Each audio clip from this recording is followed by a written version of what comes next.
Selamat datang kembali.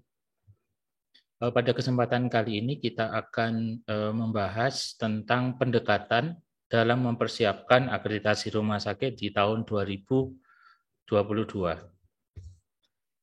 Jadi kalau kita mempersiapkan akreditasi rumah sakit, kita harus melakukan assessment keadaan manajemen dan pelayanan di rumah sakit.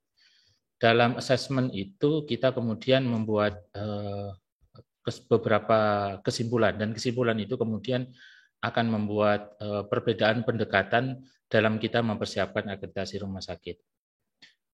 Jika rumah sakit sistemnya itu sudah berjalan, artinya rumah sakit itu sudah beberapa kali mendapatkan penilaian akreditasi dengan instrumen sebelumnya, dan rumah sakit mampu mempertahankan capaian akreditasinya, maka pendekatan mempersiapkan akreditasi itu adalah melakukan penyempurnaan dan perbaikan dari sistem yang sudah ada, disesuaikan dengan regulasi-regulasi perumahsakitan yang terbaru.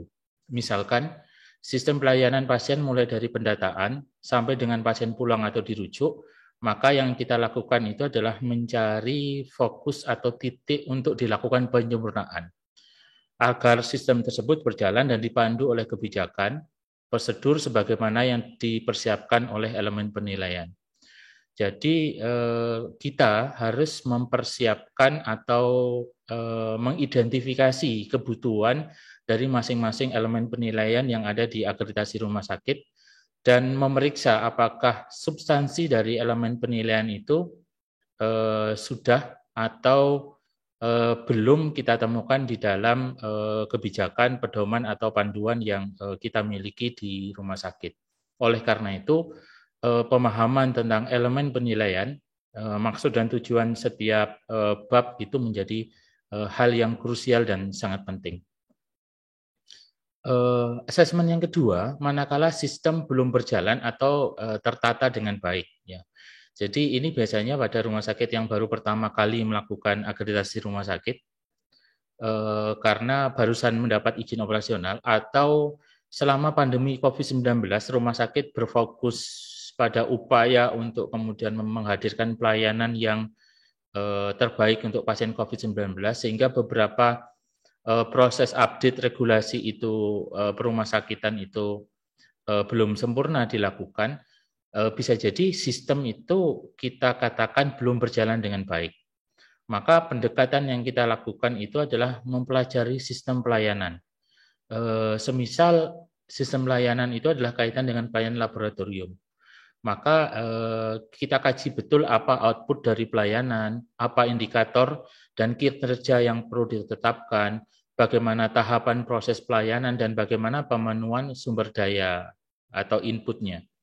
Dengan melakukan kajian terhadap output, proses, dan sumber daya, maka kita akan melakukan fasilitasi dalam membangun proses pelayanan. Yang pertama adalah bagaimana proses pelayanan itu akan dibangun dan ditata, dan bagaimana proses pengendalian dan peningkatan mutu terhadap proses pelayanan tersebut. Ada beberapa pendekatan yang bisa dilakukan. Pendekatan yang pertama itu adalah pada rumah sakit yang belum ditertata, itu adalah pendekatan dengan melihat hierarki dokumen. Sebagaimana kita ketahui di dalam panduan tata naskah, hierarki dokumen di rumah sakit meliputi yang paling tinggi itu adalah kebijakan, kemudian di bawahnya pedoman dan panduan, kemudian standar prosedur dan operasional, kemudian implementasi dan rekam implementasi. Kemudian pada hierarki sisi yang lain itu ada rencana, kemudian KAK atau kerangka acuan kegiatan, baik itu program ataupun kegiatan-kegiatan yang dilakukan oleh rumah sakit. Bagaimana contoh pelaksanaannya? Contoh pelaksanaannya yang pertama itu kita susun kebijakannya. Misalkan kita bicara pelayanan farmasi, maka kita susun kebijakan persamaan obat, kemudian kebijakan pelayanan obat rawat inap, rawat jalan, kebijakan penyediaan penggunaan obat, kebijakan pengendalian dan penelitian, penilaian, penyediaan dan penggunaan obat, dan lain sebagainya. Jadi pada satu aspek, misalkan pelayanan farmasi, kita identifikasi kebijakan-kebijakan apa saja yang diperlukan agar proses pelayanan farmasi sesuai dengan ketentuan peraturan Menteri Kesehatan kaitan dengan pelayanan farmasi di rumah sakit. Jadi penting bagi kita untuk mengidentifikasi kebijakan-kebijakan yang berkaitan dengan pelayanan farmasi. Kemudian langkah yang kedua itu adalah menyusun pedoman pelayanan farmasi. Sebagaimana ketentuan yang ada di panduan tata naskah, dalam pedoman pelayanan farmasi itu di dalamnya ada pendahuluan yang meliputi latar belakang, ruang lingkup, dan landasan hukum, kemudian pengorganisasian, standar ketenagaan, standar fasilitas, kemudian tata laksana pelayanan farmasi, meliputi peresepan obat, pelayanan obat, pengadaan obat, penyimpanan obat, sampai dengan penyediaan dan penggunaan obat emergensi. Kemudian logistik pelayanan obat, kendali mutu pelayanan farmasi dan keselamatan pasien, keselamatan karyawan farmasi, dan kemudian penutup.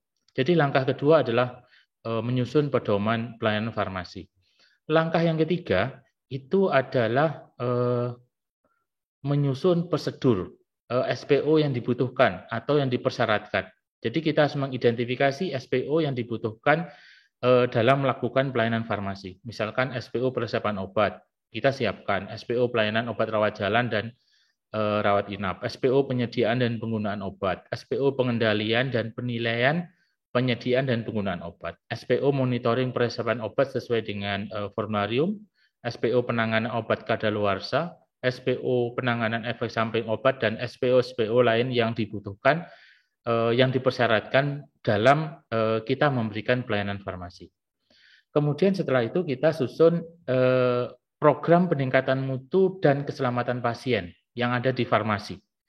Program itu meliputi mulai dari pendahuluan, latar belakang, pengorganisasian mutu dan keselamatan pasien di farmasi, tujuan dan sasaran, kegiatan pokok pelayanan farmasi meliputi penilaian kinerja dan mutu pelayanan farmasi, indikator pengumpulan, indikator analisis tindak lanjut, sampai dengan pendidikan staf tentang mutu dan keselamatan pasien. Lalu penjadwalan dari kegiatan-kegiatan yang berkaitan dengan program peningkatan mutu dan keselamatan pasien, pencatatan, pelaporan, dan proses evaluasi. Kemudian yang kelima yang kita lakukan itu adalah implementasi. Lakukan implementasi dan tindak lanjut lengkap dengan rekam implementasinya. Misalkan buku pelaksanaan SPO dalam kegiatan pelayanan, buku monitoring pelaksanaan SPO, hasil monitoring dan tindak lanjut, kemudian buku pelaksanaan kegiatan sesuai dengan penjadwalan program dan hasil-hasil serta tindak lanjutnya. Jadi dalam kita mempersiapkan dokumen untuk kesiapan penilaian akreditasi rumah sakit, kita harus mengakses dulu sistem yang ada di rumah sakit. Sistem itu kemudian kita kategorikan itu sistem berjalan baik, atau sistem tersebut kita kategorikan sistem yang belum berjalan dengan baik. Pada sistem yang belum berjalan dengan baik, itu kita review kembali semuanya, kita identifikasi kebutuhan berdasarkan elemen penilaian di dalam akreditasi, mulai dari kebijakan, pedoman, panduan, SPO, sampai dengan langkah-langkah pelaksanaan implementasi di farmasi rumah sakit. Jadi demikian penjelasan singkat ini, semoga bermanfaat.